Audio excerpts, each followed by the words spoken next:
بسم اللہ الرحمن الرحیم۔ اللہ تبارک و تعالیٰ کے پیغمبر اور حق سبحانہ و تقدس کی کتابیں۔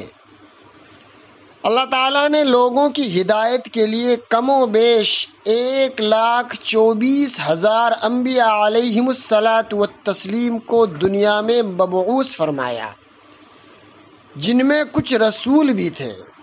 حضرت آدم علیہ الصلاۃ والتسلیم سب سے پہلے نبی اور رسول تھے، اور حضرت محمد صلی اللہ علیہ وسلم سب سے آخری نبی اور رسول ہیں۔ ہمارے نبی صلی اللہ علیہ وسلم کے بعد قیامت تک کوئی نبی یا رسول نہیں آئے گا۔ اللہ تبارک و تعالیٰ نے نبیوں پر آسمانی صحیفے اور کتابیں نازل فرمائیں، جن میں 100 صحیفے اور 4 کتابیں مشہور ہیں۔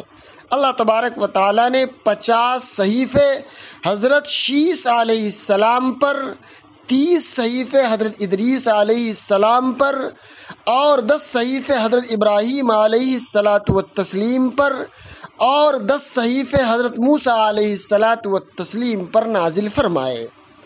اور کتابوں میں توریت حضرت موسیٰ علیہ الصلاۃ والسلام پر، زبور حضرت داود علیہ الصلاۃ والتسلیم پر، انجیل حضرت عیسیٰ علیہ الصلاۃ والسلام پر، اور ہمارے اور آپ کے نبی محمد عربی صلی اللہ علیہ وسلم پر ہجرت سے 13 سال پہلے قرآن کریم نازل ہونا شروع ہوا، اور 23 سال کے عرصے میں اللہ تبارک و تعالیٰ نے تمام قرآن کریم کو مکمل نازل فرمایا۔